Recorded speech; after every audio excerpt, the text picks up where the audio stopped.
Road પર સિંહ પરિવાર લટાર મારવા નીકળ્યો છે। ભાવનગરના દ્રશ્યો છે। ગારિયાધાર નજીકના ભોરિંગડા ટીમડી રોડમાં સિંહ પરિવાર આંટા ફેરા મારતો જોઈ શકાય છે। એક સાથે 4 સિંહણ અને 6 બાળ સિંહ રોડ પર દેખાયા છે। સિંહ પરિવારનો વિડીયો કોઈ વાહન ચાલકે પોતાના મોબાઈલમાં કેદ કર્યો છે। આ વિસ્તાર શેત્રુંજી કાંઠા વિસ્તાર હોવાથી સિંહો અનેકવાર અહીં જોવા મળે છે।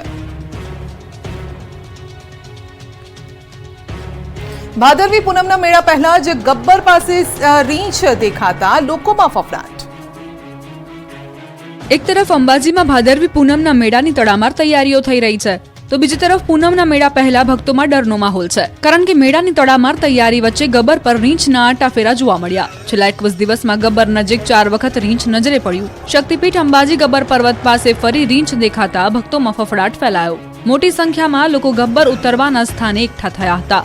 શેષનાગની ગુફાથી ભૈરવજી મંદિર વચ્ચે રીંછના આંટાફેરા હોવાના દ્રશ્યો સામે આવ્યા। શક્તિપીઠ અંબાજી ખાતે આગામી 12 સપ્ટેમ્બરથી ભાદરવી પૂનમના મેળાનો પ્રારંભ થશે। મેળામાં મોટી સંખ્યામાં યાત્રિકો આવશે। યાત્રિકોની સુવિધા તેમજ સુરક્ષાને લઈને વહીવટી તંત્ર સુસજ્જ છે, ત્યારે મેળાને લઈ કલેક્ટરે તૈયારીઓનું આયોજન કર્યું।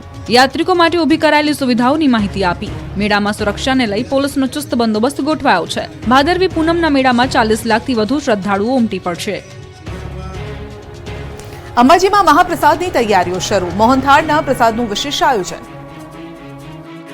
યાત્રાધામ અંબાજીમાં ભાદરવી પૂનમના મેળાને હવે ગણતરીના દિવસો બાકી રહ્યા છે, ત્યારે મેળામાં આવતા લાખો શ્રદ્ધાળુ મા અંબેનું મોહનથાળનો પ્રસાદ વધુ પ્રિય હોય છે। દર્શન કરવા આવેલા યાત્રિકો અચૂક મા અંબેના મોહનથાળનો પ્રસાદ સાથે લઈ જતા હોય છે, ત્યારે અંબાજી આવતા લાખો પદયાત્રીઓની પ્રસાદની માંગ સંતોષવા માટે અંબાજી મંદિર દેવસ્થાન ટ્રસ્ટ દ્વારા આજથી મોહનથાળનો પ્રસાદ બનાવવાની કામગીરીનો પ્રારંભ કરાયો છે। અંબાજી મંદિર ટ્રસ્ટ દ્વારા આ મેળામાં યાત્રિકોના પ્રસાદ માટે 3 લાખ કિલો ઉપરાંત પ્રસાદ બનાવવાનું આયોજન હાથ ધરાયું છે। આ પ્રસાદમાં ચણાનો લોટ, કકરું બેસન, ખાંડ, શુદ્ધ દેશી ઘી અને ઇલાયચીનું મિશ્રણ તૈયાર કરી આ મોહનથાળનો પ્રસાદ બનાવવામાં આવે છે। ટ્રસ્ટ દ્વારા 3,25,000 કિલો મોહનથાળનો પ્રસાદ બનાવાઈ રહ્યો છે, જેમાં 1 લાખ કિલો કકરું બેસન, 1.5 લાખ કિલો ખાંડ, 75,000 કિલો શુદ્ધ ઘી અને 200 કિલો ઇલાયચીનો વપરાશનો અંદાજ રખાયો છે। યાત્રિકોને અપાતા નાના મોટા 25 લાખ જેટલા પ્રસાદના પેકેટ તૈયાર કરવામાં આવશે। ક્યાંક કરોડોના ગણપતિ તો ક્યાંક ગણેશજીની શાહી સવારી તો ક્યાંક ગણપતિ દાદાને ગાર્ડ ઓફ ઓનર અપાયું। વડોદરાના લક્ષ્મી વિલાસ પેલેસના ગણેશજીની શાહી સવારી નીકળી। દાંડિયા બજાર સુધી પાલખીમાં ગણેશજીને લઈ જવાયા। બેન્ડ બાજા સાથે વાજતે ગાજતે ગણેશજીની પધરામણી કરવામાં આવી। ત્યારબાદ પેલેસના દરબાર હોલમાં ગણેશજીની સ્થાપના કરાઈ। સતત 85 વર્ષથી પેલેસમાં ગણેશ સ્થાપનાની પરંપરા જાળવી રખાઈ છે। માટીના ગણેશજીની મૂર્તિ 36 ઇંચ ઊંચી અને 90 કિલો વજનની છે। હીરા મોતી જડિત આભૂષણ પહેરાવી રાજગુરુ દ્વારા પૂજા કરાવાય છે। તારીખ 12 થી 15 દરમિયાન વડોદરાવાસીઓ રાજવી ગણેશના દર્શન કરી શકે છે। આ તરફ સુરતના કતારગામ વિસ્તારમાં રહેતા એક ડાયમંડ વેપારીએ 500 કરોડના રફ ડાયમંડના શ્રીજીની સ્થાપના કરી। પાંડવ પરિવારે આ અનોખી મૂર્તિનું ઘરમાં સ્થાપન કર્યું। ઘરના મોભી રાજેશભાઈએ 18 વર્ષ અગાઉ રફ ડાયમંડ કાપતા તેમાંથી શ્રીજીના આકાર ધરાવતી આ પ્રતિમા નીકળી હતી। તે સમયથી તેઓ આ પ્રતિમા પોતાના ઘરમાં રાખે છે। દર વર્ષે ગણેશ ચતુર્થીના પર્વ દરમિયાન આ પ્રતિમાની તેઓ ઘરમાં સ્થાપના કરે છે। રાજેશભાઈ પાસે રહેલી આ રફ ડાયમંડ યુક્ત શ્રીજીની પ્રતિમાની કિંમત 500 કરોડ જેટલી થાય છે। મહેસાણાનું એક એવું ગણપતિ મંદિર કે જે ગણપતિ દાદાને ગાર્ડ ઓફ ઓનર અપાય છે। ગાયકવાડી સમયે શરૂ થયેલી વર્ષો જૂની પરંપરા આજે પણ મહેસાણામાં જળવાઈ રહી છે। ગણેશોત્સવ નિમિત્તે મહેસાણામાં ગાયકવાડી ગણપતિ મંદિરે ગણપતિ દાદાને પોલીસ દ્વારા ગાર્ડ ઓફ ઓનર અપાયું। મહેસાણાના મુખ્ય બજારમાં આવેલું સિદ્ધિવિનાયક ગાયકવાડી ગણપતિ મંદિર લગભગ 111 વર્ષ જૂનું છે, જ્યાં ગાયકવાડ દર્શન કરવા માટે આવતા હતા, જેઓ ગણપતિ દાદાના પરમ ભક્ત હતા, જેઓએ ગાર્ડ ઓફ ઓનરની શરૂઆત કરી હતી।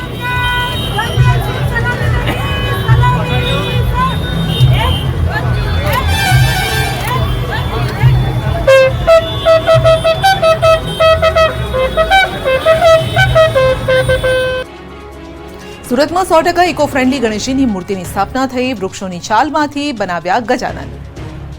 ભારતમાં વૃક્ષ વાવવા માટે અને વૃક્ષનું જતન કરવા માટે અનેક મુહિમ ઉઠાવવામાં આવી રહી છે, ત્યારે આ વખતે સુરતમાં ગણપતિ સ્થાપનામાં પણ વૃક્ષ બચાવવાની મુહિમ જોવા મળી. સુરતના લાલ દરવાજા વિસ્તારના એક દંત યુવક મંડળ દ્વારા વેસ્ટેજ વૃક્ષના છાલમાંથી ગણપતિની મૂર્તિ બનાવવામાં આવી છે.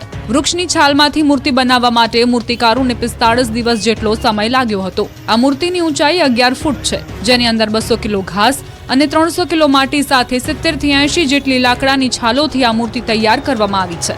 આ સાથે જ આ મૂર્તિની અંદર ઇકો ફ્રેન્ડલી વોટર કલરનો ઉપયોગ કરવામાં આવ્યો છે. આ મૂર્તિને આસપાસ કુદરતી વાતાવરણનો નજારો બનાવવામાં આવ્યો છે. તેમાં પણ વૃક્ષની કુદરતી રીતે તૂટી પડેલી ડાળીઓનો ઉપયોગ કરી બગીચો તૈયાર કરવામાં આવ્યો છે. સાથે જ પક્ષીઓના માળા પણ મૂકવામાં આવ્યા છે. આ યુવક મંડળ દ્વારા છેલ્લા 4 વર્ષથી શ્રીજીની સ્થાપના કરવામાં આવે છે, જેમાં દર વર્ષે અલગ અલગ થીમ રાખવામાં આવે છે. ત્યારે આ વર્ષે સંપૂર્ણ ઇકો ફ્રેન્ડલી ગણપતિનું સ્થાપન કરવામાં આવ્યું. એટલું જ નહીં, આ ગણપતિની પૂજામાં વપરાતી અગરબત્તી પણ ઇકો ફ્રેન્ડલી જ છે. એકદંત યુવક મંડળ દ્વારા વૃક્ષ બચાવવાની મુહિમ અંતર્ગત હરિયાળું અને કુદરતી વાતાવરણની થીમ સાથે 100% ઇકો ફ્રેન્ડલી ગણપતિની મૂર્તિનું સ્થાપન કરાયું છે. અમદાવાદમાં માટીના ગણેશનું આકર્ષણ, ત્રીજી પેઢીના કારીગરોએ બનાવી અદ્ભુત મૂર્તિઓ. રાજ્યમાં ગણેશ ઉત્સવની ધામધૂમથી ઉજવણી શરૂ થઈ ગઈ છે, ત્યારે અમદાવાદમાં રહેતો એક પરિવાર 3 પેઢીઓથી ઇકો ફ્રેન્ડલી મૂર્તિઓ બનાવી રહ્યો છે. વિજયભાઈ નાયક ત્રીજી પેઢીના કારીગર છે, જે માટીમાંથી ભગવાન ગણેશની મૂર્તિઓ બનાવે છે. આ તમામ માટીની મૂર્તિ બનાવવા માટે અંદાજે 3 થી 15 દિવસનો સમય લાગતો હોય છે. ગણેશની મૂર્તિ બનાવવા માટે થઈને દરિયાકાંઠે રહેલી ખાંડમાં 100 થી 150 ફૂટ ઊંડાણમાંથી નીકળતી જે માટી હોય છે, તેને ગ્રાઉન્ડ કરીને મૂર્તિના નિર્માણમાં ઉપયોગમાં લેવામાં આવતો હોય છે અને તેને પાણીમાં મિશ્ર કરીને ત્યારબાદ તેનો ઉપયોગ ગણપતિની મૂર્તિ બનાવવામાં થાય છે. ગણપતિની મૂર્તિ બનાવવા માટે સૌથી અઘરું કામ તેને ખૂબ જ ઝીણું નકશીકામ હોય છે, જેને ખૂબ જ બારીકાઈપૂર્વક અને પૂરા ખંતથી ગણેશજીની પ્રતિમાઓને કંડારવામાં આવે છે. તેમની મૂર્તિઓ પ્લાસ્ટર ઓફ પેરિસથી બનેલી મૂર્તિઓ કરતાં પણ વધુ ટકાઉ હોય છે. આ માટીની મૂર્તિઓ પાણીમાં વિસર્જન કરવાથી તેમાં ભળી જાય છે, જેથી પાણીમાં દૂષિત થવાનો કે કોઈ પણ પ્રકારની બીમારી ફેલાવવાનો પણ ડર નથી રહેતો. ઇકો ફ્રેન્ડલી ગણપતિ માટીમાંથી જે મૂર્તિઓ બનાવવામાં આવતી હોય છે, તેની ખાસ વિશેષતા અને ફાયદાઓ હોય છે કે માટીની મૂર્તિઓ પર્યાવરણને નુકસાનથી બચાવે છે. આ વર્ષે વિજયભાઈ અને તેમની ટીમે 12 ફૂટની વિશાળ ગણેશજીની મૂર્તિ બનાવી છે. તેને બનાવવામાં લગભગ 20 દિવસનો સમય લાગ્યો હતો. ત્યારે ઇકો ફ્રેન્ડલી અભિયાન હવે વેગવાન બન્યું છે, સાથે જ સ્થાનિક કારીગરોને પણ પ્રોત્સાહન મળી રહ્યું છે. ગણેશ ચતુર્થીના દિવસે મંદિરોમાં ઉમટી ભક્તોની ભીડ. જામનગરના સપડામાં પૌરાણિક મંદિરે શ્રદ્ધાળુ ઉમટ્યા. આજે ગણેશ ચતુર્થી છે, ત્યારે જામનગરના સપડા ખાતે આવેલા પૌરાણિક શ્રી સિદ્ધિવિનાયક મંદિરે ભક્તોની ભીડ જામી. જામનગરથી કાલાવડ ધોરીમાર્ગ પર આ મંદિર આવેલું છે. સપડા ગામ નજીક માન્યતા અનુસાર સ્વયંભૂ સપડેશ્વર શ્રી સિદ્ધિવિનાયક ગણેશજીનું મંદિર આવેલું છે. સપડાના સિદ્ધિવિનાયક મંદિરે દર્શન કરવા માટે અનેક લોકો ગણેશ ચતુર્થી નિમિત્તે પદયાત્રા કરીને પહોંચે છે. ત્યારે આજે વહેલી સવારથી લોકો ગણેશજીના દર્શન કરવા માટે ઉમટી રહ્યા છે. સવારથી જ વિવિધ ધાર્મિક કાર્યક્રમમાં મોટી સંખ્યામાં ભક્તો જોડાયા હતા. મહત્વનું છે કે આ ગણેશ મંદિર પૌરાણિક છે અને માન્યતા અનુસાર સપડેશ્વર શ્રી સિદ્ધિવિનાયક ગણેશજી સ્વયંભૂ બિરાજમાન છે, જેથી ગણેશ ચતુર્થીના દિવસે અહીં મોટી સંખ્યામાં શ્રદ્ધાળુઓ પદયાત્રા કરીને આવે છે. તરણેતરના ભાતીગઢ મેળાના અનોખા રંગ, પશુ પ્રદર્શન અને ગ્રામીણ ઓલિમ્પિક આકર્ષણનું કેન્દ્ર બન્યા. સુરેન્દ્રનગર જિલ્લાના થાન તાલુકાના તરણેતર ખાતે વિશ્વ પ્રસિદ્ધ ભાતીગઢ મેળાની શરૂઆત થઈ. આ મેળામાં દેશ વિદેશથી મોટી સંખ્યામાં લોકો ઉમટી પડે છે. 9 સપ્ટેમ્બર સુધી ચાલનારા રંગારંગ મેળામાં અલગ અલગ આકર્ષણો પણ છે. મેળાની સાથે સાથે અહીં 4 દિવસ દરમિયાન યોજાતું પશુ પ્રદર્શન અને ગ્રામીણ ઓલિમ્પિક પણ લોકોમાં આકર્ષણનું કેન્દ્ર છે. ગ્રામીણ ઓલિમ્પિકથી વિસરાતી જતી રમતોને જીવંત રાખી ખેલાડીઓને પ્લેટફોર્મ પૂરું પાડવામાં મદદ મળશે, જ્યારે પશુ પ્રદર્શન હરીફાઈથી પશુપાલકોને સારી ઓલાદના પશુઓ અને તે અંગેની જાણકારી મળી રહે છે.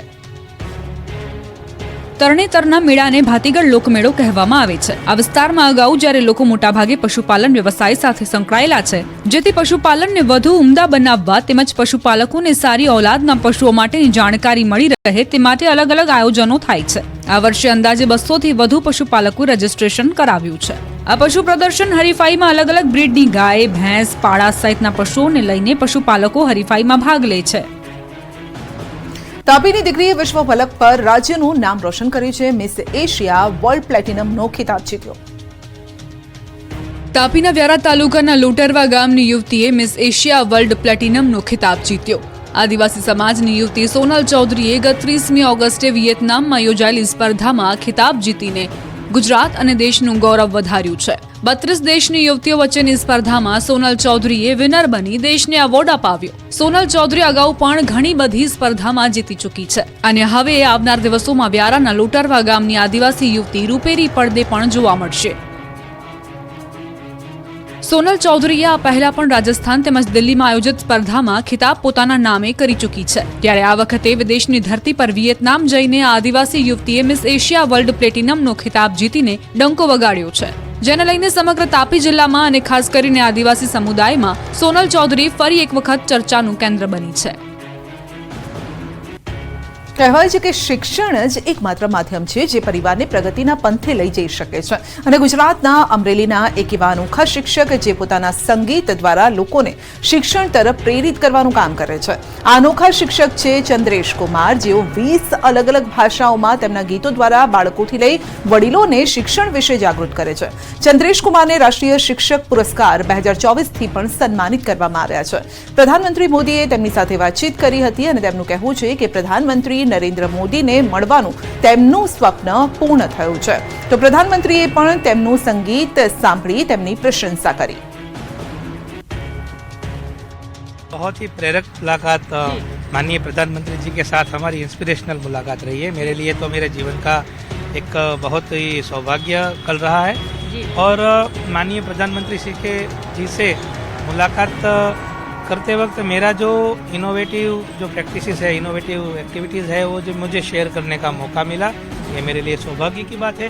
एक शिक्षक की भूमिका राष्ट्र के निर्माण में बहुत ही बहुमूल्य स्थान है, क्योंकि हम जानते हैं किसी भी राष्ट्र का स्तर उसके शिक्षक के स्तर से ऊंचा नहीं हो सकता और किसी भी राष्ट्र के स्तर के निर्माण में एक शिक्षक के रूप में जितना भी मैं योगदान दे सकता हूँ, मेरा 100%